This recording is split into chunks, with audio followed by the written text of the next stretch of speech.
para começar, eu vou estar mediando aqui uma conversa muito interessante com o Edu Oliveira, grande empreendedor, vem para cá, CEO da GoDeep, mais de 600 projetos digitais, empreendedor, começou com 5 anos, lá nos anos 90, né, Edu? Mais ou menos é isso. E com certeza ele vai compartilhar com a gente aí todo esse desafio de hoje, né, já ter deixado de ser uma empresa pequena, mas tem todos os desafios do crescimento, as dores do crescimento. Então, seja bem-vindo, por favor, se aconchegue aqui. Obrigado, e vamos Rods. começar a conversa, tá bom? A cadeira meio... Vai me abraçar cansado do jeito que eu tô, bicho. Essa cadeira que eu vou ficar dormindo. Beleza, gente? Tudo bom? Como vocês estão? Tranquilo?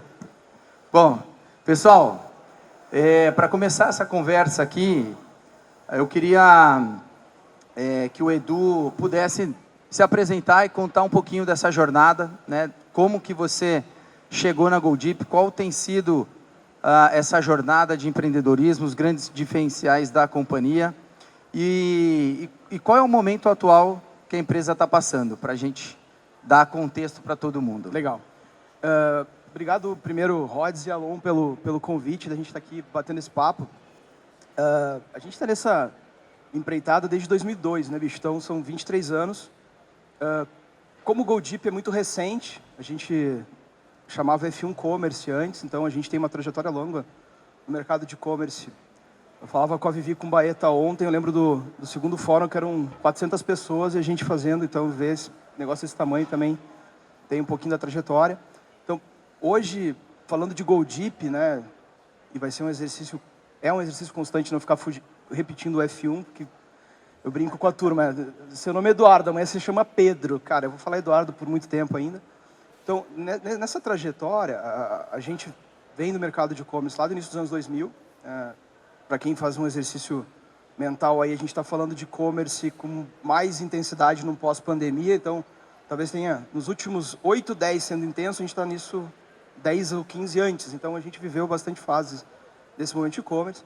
Então, hoje, indo para a linha do desafio, momento, acho, Rods, que a gente tem conversado bastante, a gente nasceu uma empresa B2B para e-commerce B2B lá no início dos anos 2000. O desafio era a gente chegar na indústria, no distribuidor, no início dos anos 2000, onde o varejo estava entendendo o que era e-commerce e a gente tentando vender para a indústria, ouvindo coisas do tipo, nunca vai vender online, a indústria não vai estar nesse mercado. E eu acho que o maior desafio, e parte das conversas que a gente tem fora daqui, acho que sempre foi ter caixa suficiente para sobreviver quando a galera olhasse para o B2B. Acho que era esse o grande desafio. A gente vem observando um movimento de mercado muito intenso do B2B nos últimos 3 anos. Né? Assim, B2B virou pauta de discussão quando a gente fala de digital. Né? E o que é legal pra caramba, porque coloca o holofote no mercado que a gente acredita há quase 20 anos. Mas, em contrapartida, a gente vive um misto de falta de maturidade por conta de alguns negócios B2B que olham para o digital e por parte de fornecedores que querem ir para o digital achando que é transposição do varejo. Então, acho que a gente tem... falava com o Samuel ontem ali, a gente gravava um podcast, Samuel Gonçalves, é um cara que está nessa trajetória de e-commerce também há quase 30 anos. A gente está vivendo no B2B hoje, o que talvez no B2C a gente viveu lá para 2005, 2008. Assim, então, tem um gap grande. A galera entendeu o que tem que fazer, mas não sabe bem como. Então, acho que é desafiador, falando de momento de mercado de negócio, mas tem muita oportunidade. E aí eu acho que o convite para falar um pouquinho desse momento do nem mais pequeno, mas também não tão grande, e como isso encaixa, acho que vem bem a calhar.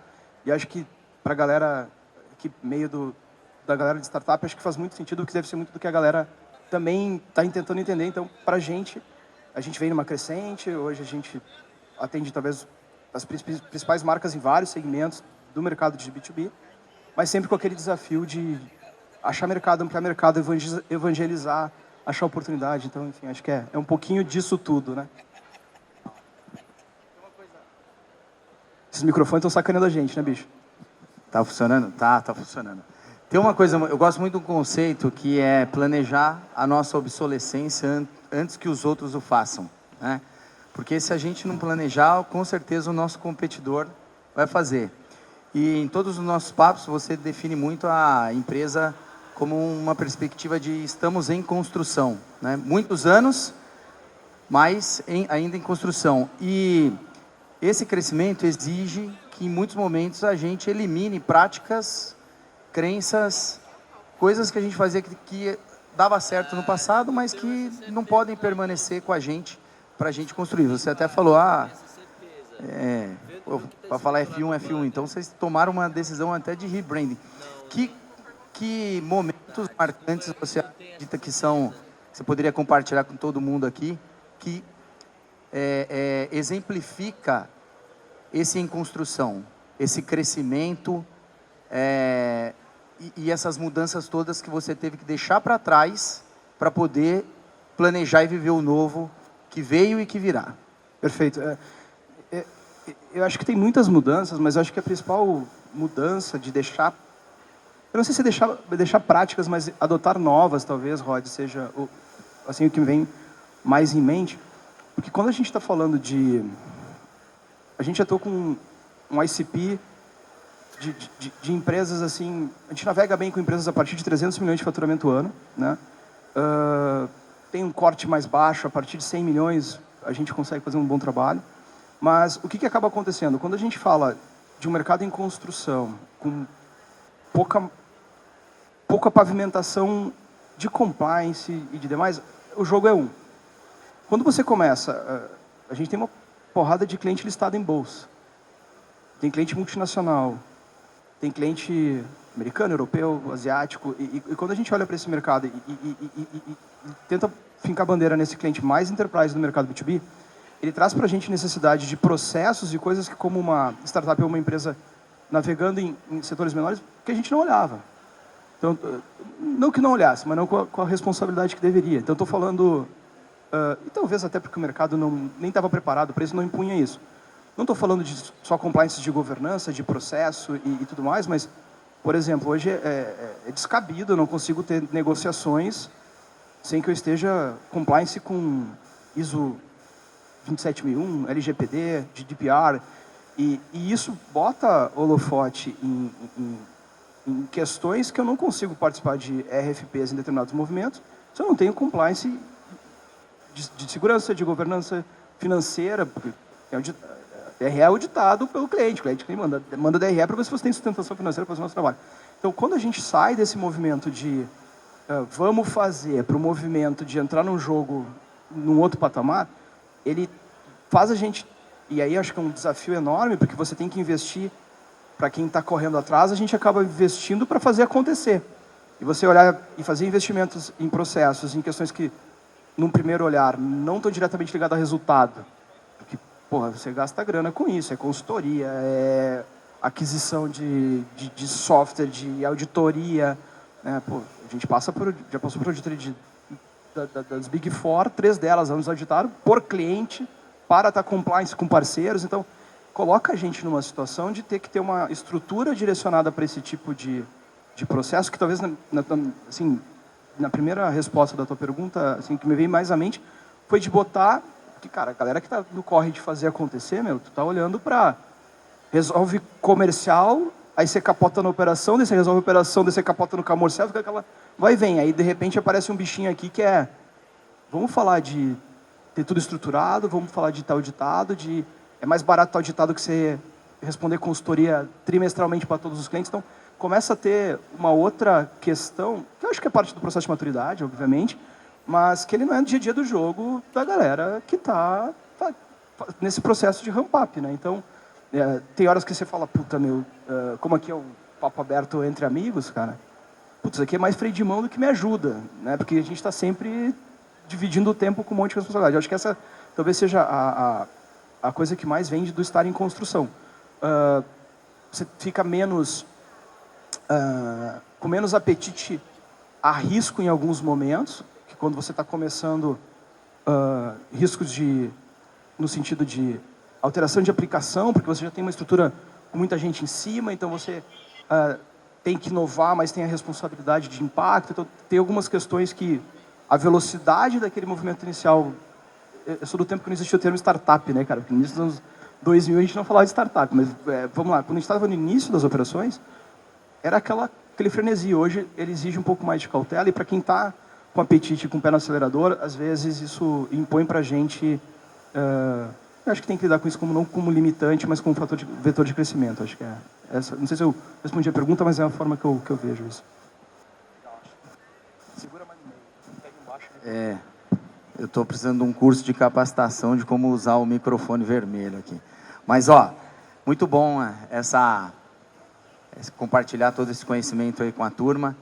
A GoDeep hoje é uma empresa que é uma grande referência no mercado B2B.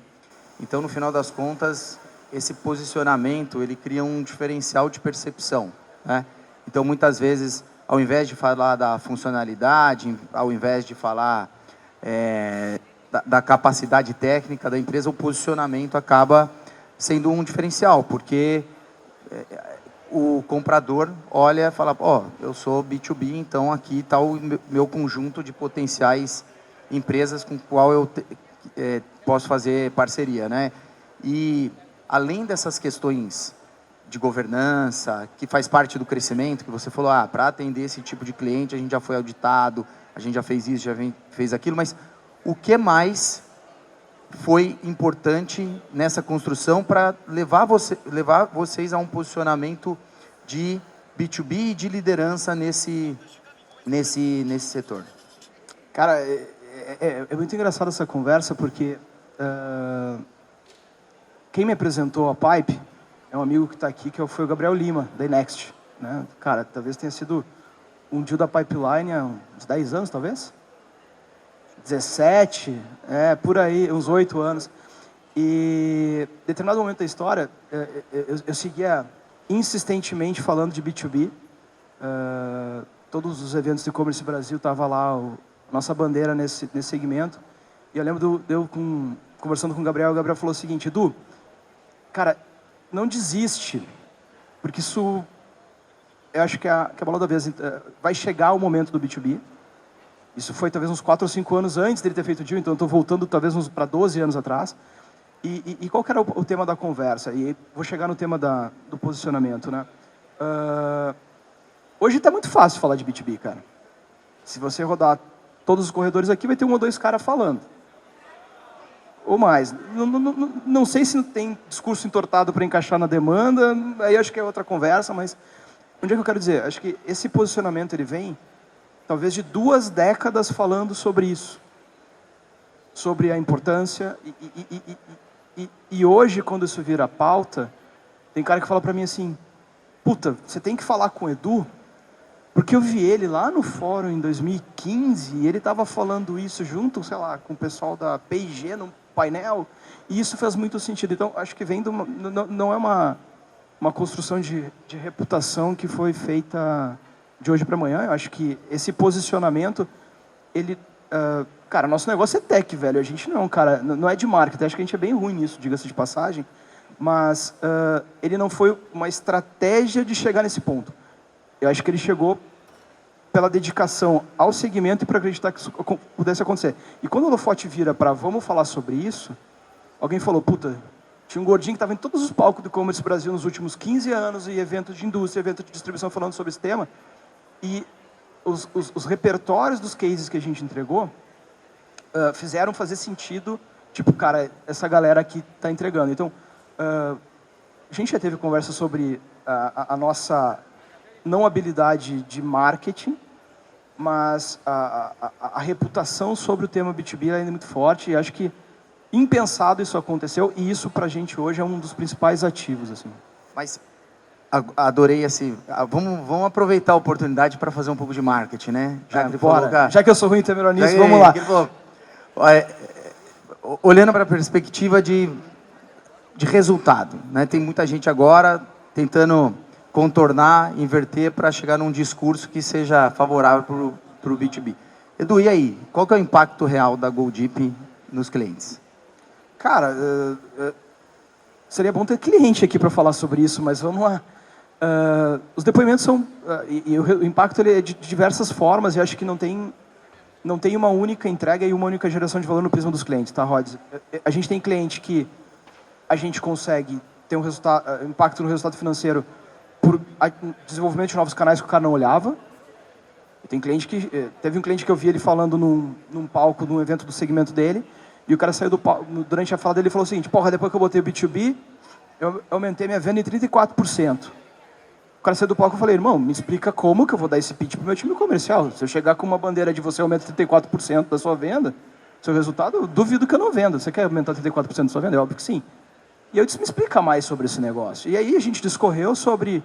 Isso foi ganho de resultado de faturamento, aumento de GMV. Em contrapartida, tem cliente que fala pra gente: puta, era uma zona minha parte operacional e a orquestração de canais. Aí, quando a gente fala de B2B, a gente não fala exclusivamente de plataforma, de e-commerce, a gente fala de desenvolvimento de canais de venda para o mercado B2B, então é ferramenta para vendedor, para representante, para time de televendas, aplicativo para time de campo. Então, a gente tem uma suite bem grande nesse formato de... Se você vende B2B, me diz como, a gente tem tecnologia para isso. A gente está tentando usar mais o discurso de plataforma de venda do que de e-commerce, porque a gente entende que o e-commerce é um pedacinho do conceito de plataforma de vendas. Então, nesse discurso todo, tem cara que fala assim: bicho, eu virei o jogo porque meu time comercial deu bom, a gente otimizou o processo, eu tive redução de tempo operacional e de tempo de atendimento. Eu consegui fazer mais atendimentos com o mesmo número de headcount. Então, dependendo da abordagem, acho que o resultado ele vem por prismas diferentes. Acho que essa acho que é o principal ativo. E tem uma questão que a gente discute muito. Às vezes a gente, na intenção de atender uma demanda, se identifica outras oportunidades. Já teve clientes que a gente fez projeto para atender cliente final, cliente comprador, e ao longo do caminho se desenhou uma puta solução para o time comercial. O cara falou: cara, o cliente vai seguir do jeito que estava. Meu time comercial está vendendo mais, que está mais assertivo, orientado a dados, tem AI sugerindo portfólio mix, que o cara está sendo mais efetivo, reduzindo o tempo de atendimento. Então a gente mirou no cliente e se mostrou eficiente para o time comercial. Então acho que até pelo formato de trabalho que a gente tem, a gente conversava bastante sobre isso, cara, o GoDeep, nos melhores dos casos, a gente faz 30, 40 projetos por ano. Então, que é um volume baixo, se você pensar no começo de tecnologia, SaaS, cara. Às vezes tem gente que bota 100 clientes por mês no modelo de assinatura. Então, a gente é muito íntimo no processo do cara. A gente costuma brincar que a gente muito mais não brincar, mas acho que falar sobre... A gente muito mais desenvolve processo e ajuda o cara na jornada de vendas, e a nossa entrega é uma plataforma. Eu acho que a gente é muito mais consultivo como entrega tech do que uma empresa tech SaaS puramente. Então, a gente tem essa questão de conexão. Tanto que, cara, hoje o LTV do cliente nosso médio, ele deve estar em perto de 10 anos e meio, 11 anos. Cara, uma empresa de SaaS é surreal. A gente tem cliente que está com a gente há 20 anos, 19 anos. O nosso cliente mais antigo hoje é a Fundação Getúlio Vargas, por exemplo. Toda a parte de transação online da Fundação Getúlio Vargas é nossa desde 2006. Então são 19 anos de parceria com a Fundação Getúlio Vargas. Cultura Inglesa está com a gente há 15 anos. Então a gente tem parcerias muito sólidas, porque a gente conecta efetivamente no DNA de vendas do cara e diz: meu, onde é que tem oportunidade aqui, vamos fazer junto. Então, é ampliar um pouquinho o conceito de SaaS, do puramente ter uma tecnologia pontual para resolver um problema, mas de abraçar o problema e desenvolver junto tecnologias para resolver isso, sabe? Uau, LTV que tem mais de uma década, hein? Ó, para as startups que estão aí escutando isso, isso é sonho, né? Ter tanto tempo de LTV aí. E, assim, ó, uma empresa em crescimento, em consolidação e sempre fica com essa coisa, né? Expando, consolido, expando, consolido, expando, consolido. Como priorizar expansão e consolidação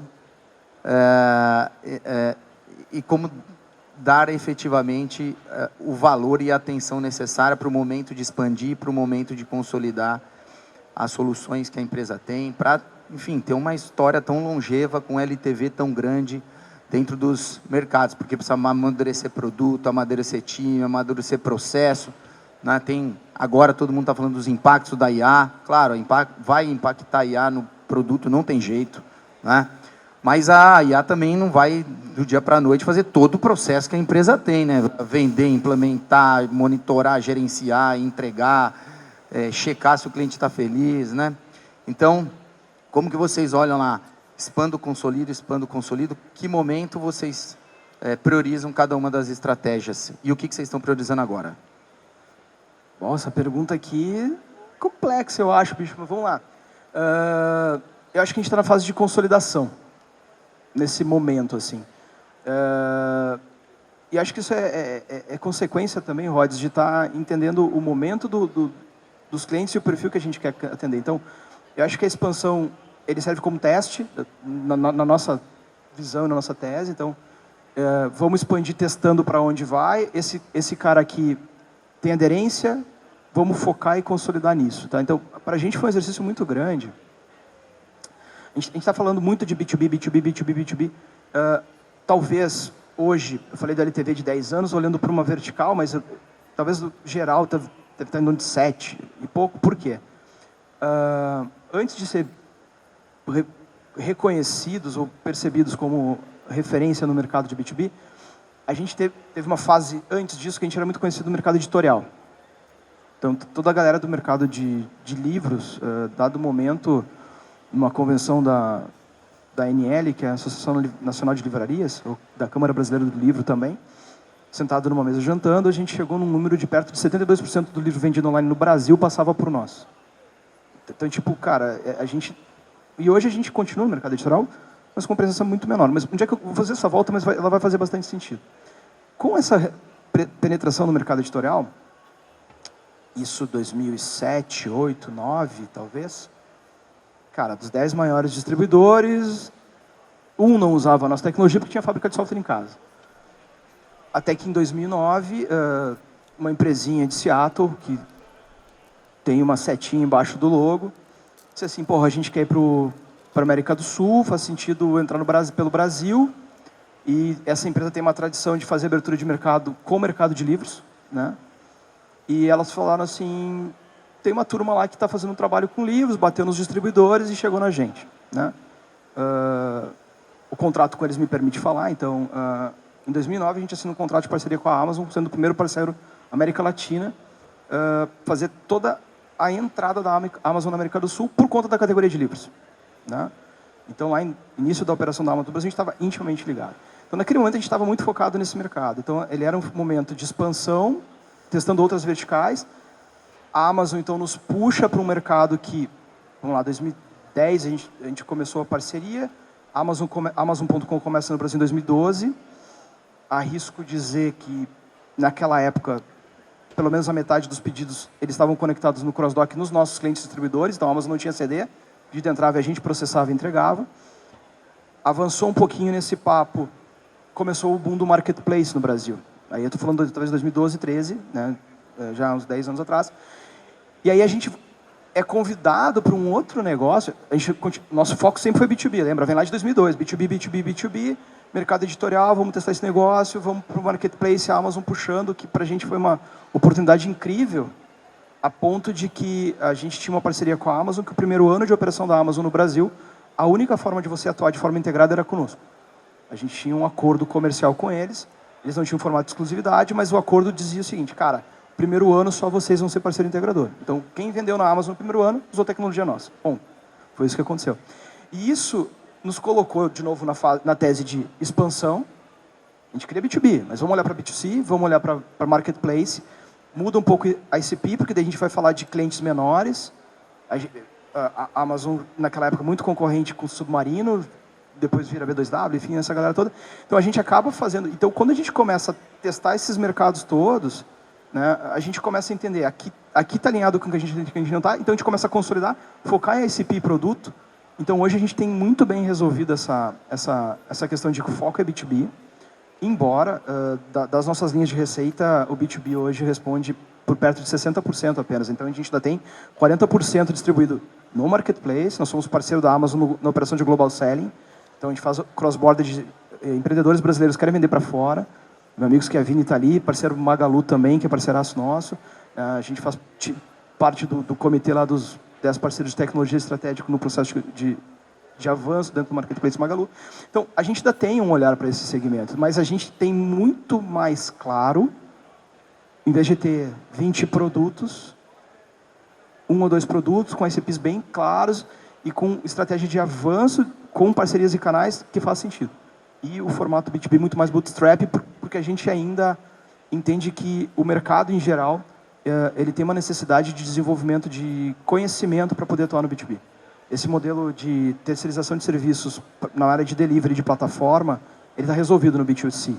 Mas o B2B ainda, a galera tem deficiência de conhecimento de negócio para poder atuar sendo um parceiro de canal de delivery, de entrega de projetos. Tem bastante história aí. E te escutando, eu já estou olhando aqui, infelizmente voou o tempo aqui, só vai dar tempo de mais umas 2 perguntas. Então eu queria fazer uma pergunta. Eu posso falar menos se tu quiser, cara, tá tudo certo. Não, tá tudo certo, tá tudo certo. O pessoal aí, 10 horas da manhã já participando e curtindo o conteúdo. Vocês cresceram muito, fizeram toda essa história basicamente com crescimento orgânico. Tá? Praticamente não, bicho, 100%. Vou usar uma frase do Macedo da Corbis. Nem a sorte de ter pai rico eu tive, velho. Foi de 100% bootstrap. Pois é, olha lá o pessoal lá dando risada, lá todo mundo bootstrap total lá, se identificando com isso. Mas tem a gente não tem como não cutucar, né, o empreendedor, porque a gente faz parte disso, a gente entende que a movimentação global e do mundo e tudo que vem acontecendo no segmento de tecnologia, no digital, no e-commerce, quanto mais a gente colabora, quanto mais a gente olha para as possibilidades do mercado, a gente tem um mantra que o M&A is the only way, não tem jeito, né? Para você continuar perpetuando o seu negócio, é importante parceria estratégica, é importante olhar para capital que não seja próprio. E aí eu queria te provocar nesse sentido, como que você enxerga o futuro da GoDeep, né? Tem sido uma jornada muito boa, né, até aqui, mas 100% sua, né, com a tua digital lá. E olhando um pouquinho para o futuro, o quanto você imagina buscar alternativas para continuar crescendo o negócio, né? Se você tivesse que dobrar a GoDeep hoje, o que você faria e como você olha o futuro da empresa, olhando para todas as oportunidades que tem aí de parceria estratégica e de possibilidades de crescimento que não sejam orgânicas? Divide com a gente. Ele acabou de me colocar numa armadilha, porque ele já me fez essa pergunta, ele e o Alon, umas 15 vezes, eu nunca dei a resposta. Daí agora ele olha para mim na frente de todo mundo e fala, fala. E tá gravando ainda. Cara, vamos lá. Antes de conversar contigo, eu conversei bastante sobre isso com o Alon, antes da gente se conhecer. Cara, diferente talvez de muito movimento de startup, de quem inicia um negócio, eu nunca comecei um negócio pensando em vender. Talvez por desconhecimento de mercado, nunca pensei em captação, nunca foi uma tese que passou nos nossos planejamentos. Mas chega um momento do jogo, cara, que falta fôlego para segurar a bronca sozinho, sabe? Então, acho que, sendo bem prático e realista sobre o negócio, dá para continuar bootstrap? Dá. A gente vem crescendo 25%, 28% ano contra ano nos últimos 5 anos, que também é um número bem expressivo. Mas, respondendo a tua pergunta, o que falta para dobrar? Hoje está muito claro que o que falta é capital, né? Então, operação a gente tem, produto a gente tem. A gente precisa botar grana, principalmente na área de expansão, comercial e marketing. E, cara, a gente sabe quanto que sobra na última linha e quanto precisa. A pergunta é, dá para esperar 5 anos para juntar o que precisa? Não sei, acho que não. E vão surgir outros eventos ao longo dessa jornada. A gente vem falando da consolidação que já está resolvidaça no varejo. Lembro dos primeiros eventos do Fórum de E-Commerce Brasil, o Fernandinho aqui. Cara, tinha 200 plataformas. Talvez você rode aqui hoje, você ache 6 ou 7, então isso consolidou muito. B2B é o tema mais falado, não só no Brasil e fora. Então, acho que a gente tem um produto muito bem resolvido, principalmente no cenário brasileiro. Se a gente ficar enrolando para dar o próximo passo, na minha opinião, algum desses caras muito bem,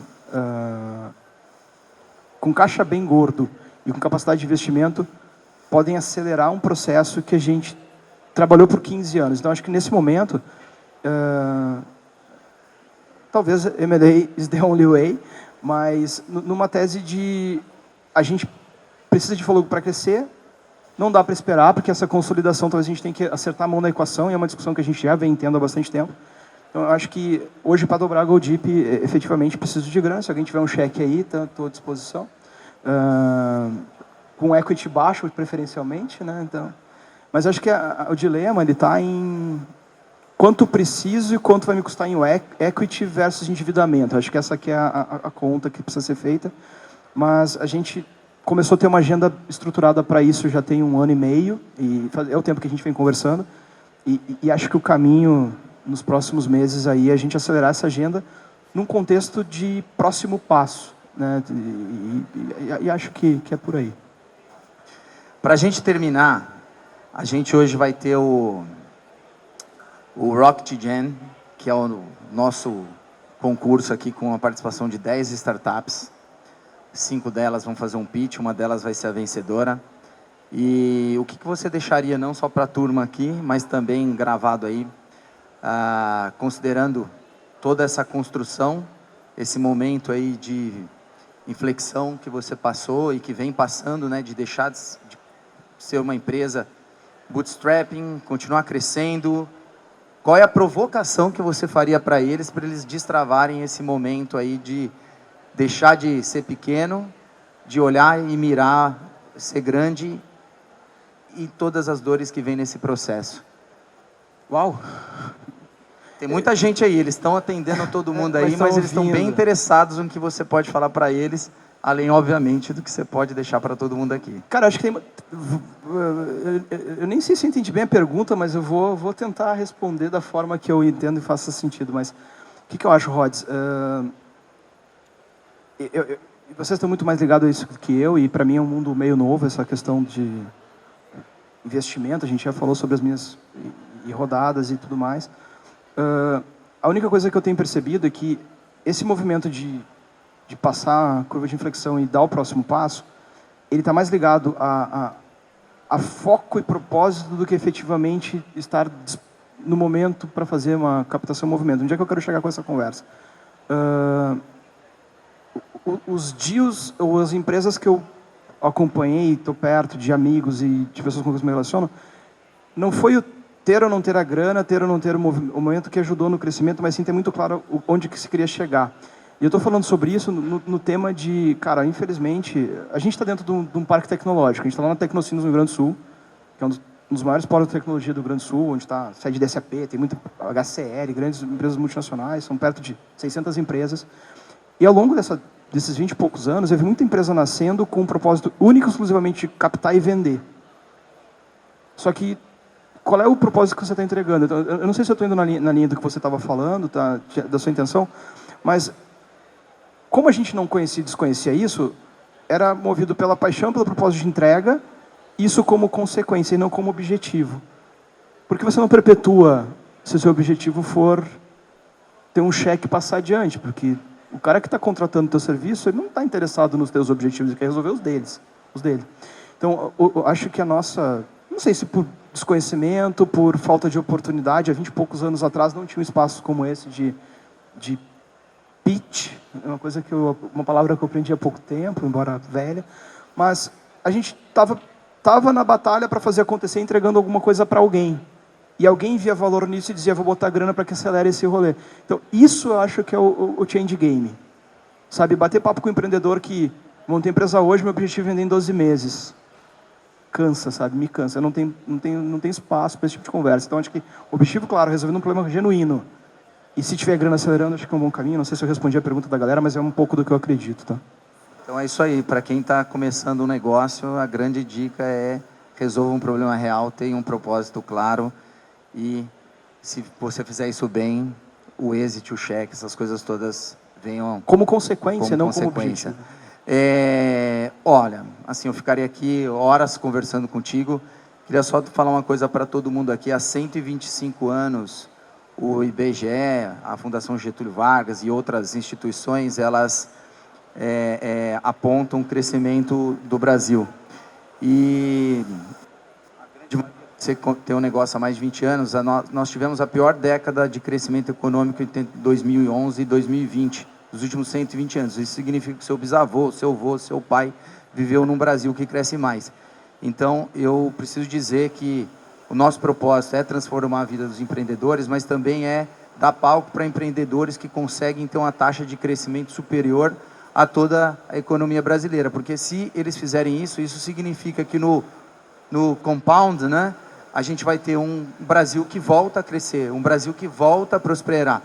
E a gente só vai fazer isso se a gente conseguir efetivamente dar espaço, dar spotlight para quem está fazendo isso, que são os grandes empreendedores. Então, parabéns, você faz parte desse contingente. É guerreiro, de pessoas, bicho, não tem nada de grande empreendedor, é maluco, doido, sei lá. Doido, né? E que você continue inspirando outras tantas pessoas aí a construir seus negócios aí e contribuírem com o crescimento do Brasil. Tá bom? Obrigado, Rods, obrigado, Pipe e Alomo, turma, pelo convite. Espero ter ajudado e contribuído com um pouquinho. Obrigado demais. E obrigado a todos vocês por estarem aqui.